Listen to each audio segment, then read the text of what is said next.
Hello everyone, দেখো বাড়িতেই বানিয়ে ফেলেছি ধোকা। তো ধোকা বানানোর জন্য কি নিয়েছি দেখো। এখানে 250 গ্রাম পরিমাণ আমি ডাল নিয়েছি, ছোলার ডাল। মিক্সির জারে দিয়ে দেব। মিক্সির জারে দিয়ে এটাকে আমি ভিজিয়ে রেখেছিলাম, এটাকে সকালবেলা 8 থেকে 9 ঘন্টা এটাকে ভিজিয়ে রেখেছি, যাতে একদম ফুলে, দেখতেই পাচ্ছ ফুলে নরম হয়ে গেছে। তারপরে দিয়ে দেবো 1 চামচ জিরের গুঁড়ো, 4টে কাঁচা লঙ্কা দিয়ে দিয়েছি, একটু আদা কুচি কুচি করে দিয়ে দিয়েছি, আর দিয়েছি 1 চামচ ধনের গুঁড়ো, আর দিয়েছি স্বাদ মতো লবণ। তো এটাকে ভালো করে আমি পেস্ট করে নেব। এই দেখো মিক্সির জারে দিয়ে এটাকে আমি ভালো করে পেস্ট করে নেব। দেখতেই পাচ্ছ পেস্টটা আমার রেডি হয়ে গেছে। তো পেস্টটাকে এবার আমি একটা বাটির মধ্যে ঢেলে নেব।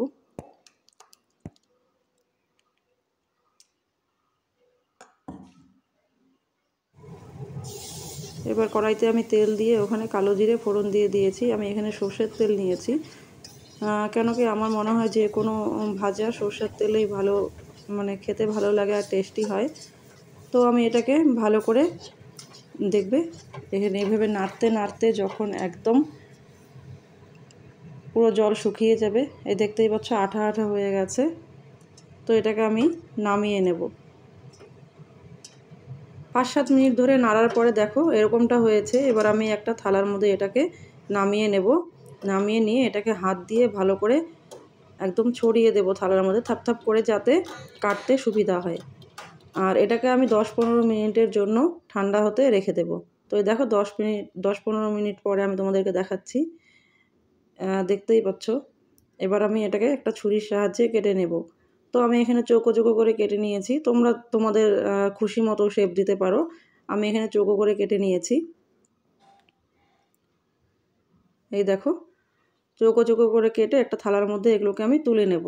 আর দোকান থেকে কিনে খাওয়ার চাইতে বাড়িতে বানিয়ে খাওয়ার স্বাদই আলাদা, তাই না বলো? দোকানেরগুলো সত্যি কথা বলতে দোকানেরগুলো আমার ভালো লাগে না, আর আমি যখনই খাই তখনই আমি বাড়িতে বানিয়েই খাই। তো এই দেখো এইভাবে আমি সবগুলোকে কেটে সবগুলো একটা থালার মধ্যে তুলে তারপরে হচ্ছে এই দেখো আস্তে আস্তে তুলে নেব। এটা তাড়াহুড়ো করলে পরে তো ভেঙে যাবে না, সেজন্য আস্তে আস্তে কাটতে হবে। আর এটা ঠান্ডা হয়ে গেছে। আর তোমরা খুব তাড়াতাড়ি ঠান্ডা করতে চাইলে এটাকে ফ্রিজে রেখে দিতে পারো, হাতে যদি সময় না থাকে। আর যদি সময় থাকে তাহলে বাইরেই রেখে দিতে পারো, রুম টেম্পারেচারে এটা ঠান্ডা হবে। তো দেখতেই পাচ্ছ আমার কাটা হয়ে গেছে। এবার আমি সবগুলোকে থালার মধ্যে নামিয়ে নেব। এই দেখো থালার মধ্যে নামিয়ে নিয়ে একটা একটা করে সবগুলো নামাবো।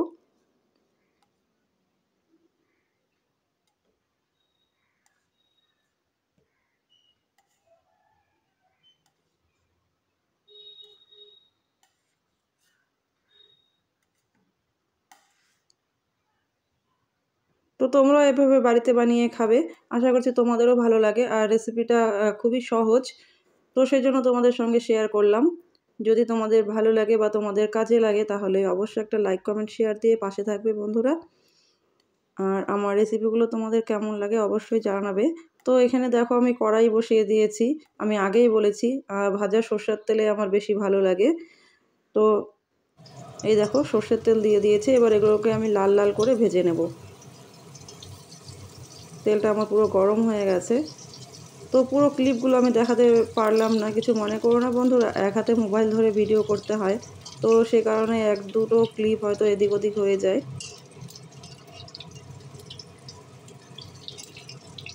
একটু কম আছে, সুন্দর করে এদিক ওদিক উল্টে পাল্টে এগুলোকে ভালো করে ভেজে নিতে হবে।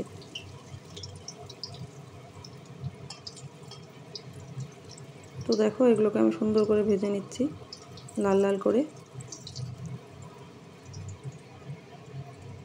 একটু ভালো করে না ভাজলে তখন রান্না করতে গেলে, এই দেখো আমার পুরো কমপ্লিট হয়ে গেছে ভাজা, দেখতেই পাচ্ছ কত সুন্দর করে ভেজে নিয়েছি। তো দেখতে পাচ্ছ হয়ে গেল ঝটপট ধোকা। এবার যেমন খুশি তেমন রান্না করে খাও আর মজা নিয়ে নাও, তাই না? আর খেতে এটা হেভি টেস্টি লাগে। তোমরা ট্রাই করে অবশ্য বন্ধুরা। ভালো থেকো সবাই, আবার আসবো আরেকটা ভিডিও নিয়ে।